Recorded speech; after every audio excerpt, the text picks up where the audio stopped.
Hello, and welcome to another episode of This Is Not Okay. Today we have several topics to discuss. If you enjoy the video, please do leave it a like and subscribe. If you want to help support me and my channel, want to support me even further, I have a Patreon, links in the description, as is my Twitter.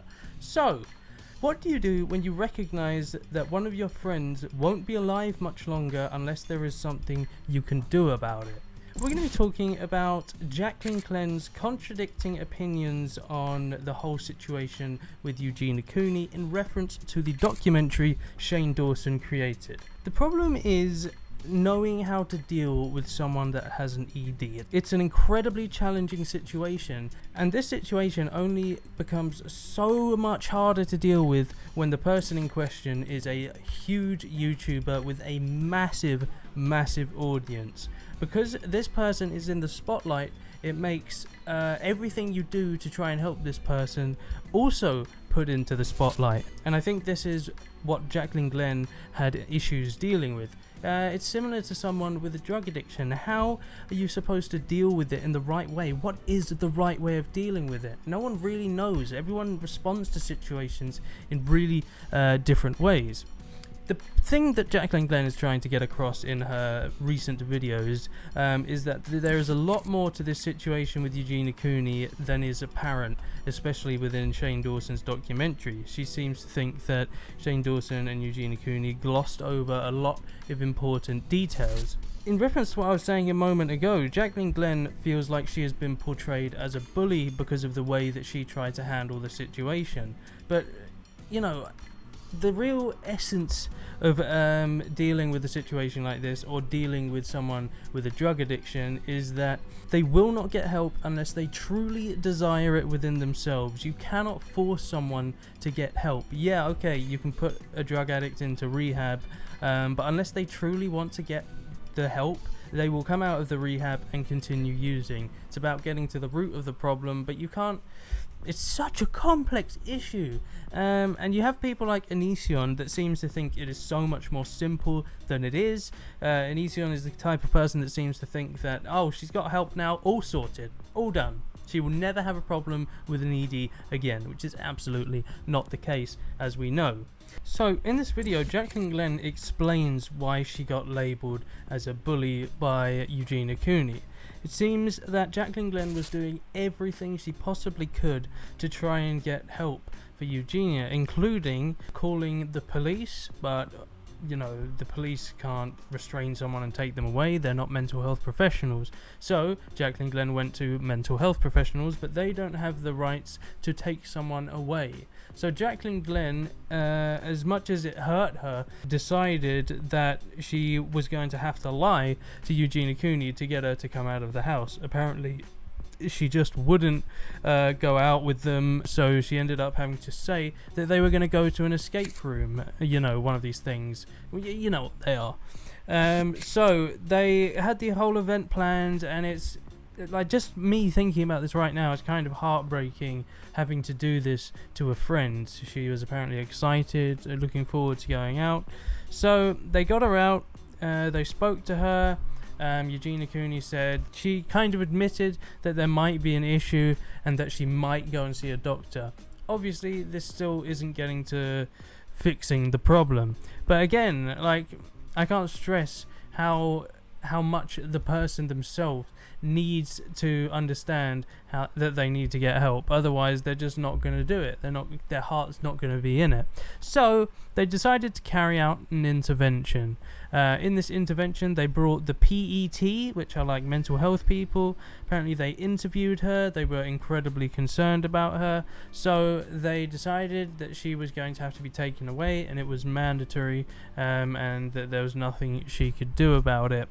But what gets to me, what really upsets me, is apparently whilst this was going on, Eugenia Cooney was on the phone to her mother, and apparently her mum was screaming and was incredibly angry at Jaclyn Glenn, saying that she was a terrible person, and then she even went as far as calling the police on Jaclyn Glenn to get her arrested for kidnapping Eugenia Cooney. But what this shows to me is that her mum is not a very supportive person. Now, as I'm talking about all of this, I'm trying to be a third party. I'm just, I'm trying to be unbiased about all of this. I don't know the ins and outs of the situation, so I can't have big opinions on it.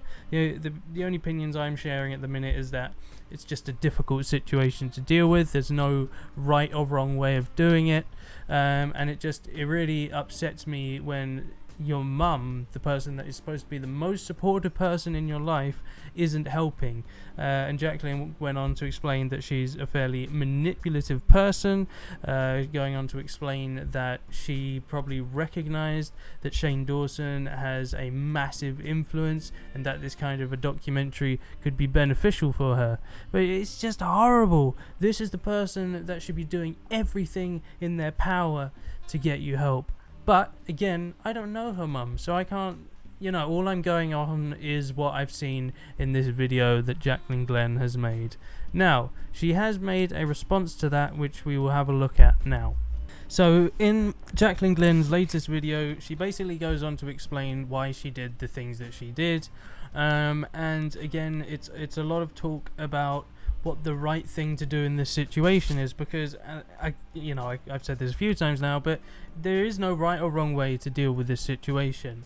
When it comes down to it, and this is why I started by saying, what exactly do you do when you can see your friend deteriorating in front of your eyes? Do you make that leap and have her involuntarily committed, or do you just keep supporting her and watching her as she goes along? Because again, she can be involuntarily admitted, but if her heart isn't in getting help, then it's not going to change anything.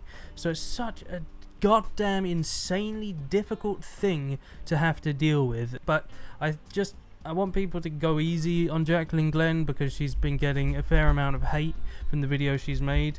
But another thing to point out is that this is quite soon to be talking about this kind of thing. All I can sort of think about is how fragile of a state Eugenia Cooney may be in. She was clearly going so far down a bad road that it's going to be really challenging coming back from that. And she's done so well so far, and I would be worried that this sort of, drama might push her back over the edge. I feel that this sort of thing may, maybe just stay quiet for a little while and then speak your voice. I know it has been a little while, but I'm talking about a little while. But that's just my opinion. Again, how do you deal with this? No right or wrong way. So, let's move on now to our next topic, which is like, well, what are you doing, man? Just stop it. I don't know what happened to me there. Basically, why? Why though? But why? The question is, why? Why have you done this? Why was that done? Why did you think this was a good idea? Tana Mongeau and Jake Paul becoming Jana or Take. Oh, no.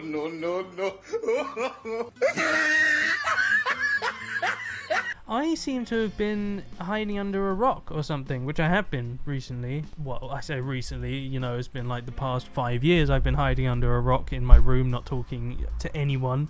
But yeah, I seem to have missed this whole thing with Jake Paul and Tana Mongeau getting married, having a wedding, and people having to pay huge amounts of money to see this wedding. And I'm seeing news articles coming out now saying that the relationship is fake. What? Jake Paul in a fake relationship? What is happening? Has the whole world gone topsy-turvy? This is insane. I didn't see that coming. What a twist. What a twist in the story. Yes. No. Obviously it's fake. Yes, obviously Jake Paul is manipulating you out of money. Surprise, surprise. Jesus Christ. People need to learn that Jake Paul is an actor. He's an actor and he's a manipulative businessman. He's not an entertainer. He's not your YouTube friend. He's just trying to make as much money out of his audience as possible. clearly by shoving merch down your throats, by marketing to children, by, having a whole business model about marketing himself to children and making huge amounts of money from children and their parents. No, it's not surprising that he's done something like this. He will always do stuff like this. YouTube is a business to him. It is a money-making scheme.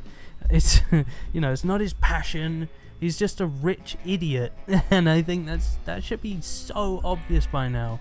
I don't get people that watch his content. It's like, why are you just watching a guy living a fake life to scam you out of money? I don't understand it. I never will. I like genuine YouTubers. That's the kind of YouTube stuff I want to watch. I want to watch genuine people making stuff that they care about. That's what it should be. That's the whole... For me, that's what YouTube is and what it always has been. It's it's a community. It's a community of passionate people sharing their interests with the world. But YouTube really isn't that anymore, is it? At all. It's just massive businesses and huge conglomerates trying to make as much money as possible, much like the rest of the entertainment industry. How sad. How sad. YouTube was a little slice of heaven, but no! Fat cats have to go and ruin it all. Down with the man! Boo! I don't know where this video's gone, kind of derailed a bit, hasn't it? Anyway, that's my say on that. Now, final bit of the video. I want to talk about a series that I think is utterly fantastic. This from the creator of BoJack Horseman, a new series called Tuca and Bertie. To me, it's like, you had The Office and then the sister show, Parks and Recreation, but that evolved into something so much more, and I prefer it to The Office. It's like Tuca and Bertie is like the sister show to BoJack Horseman.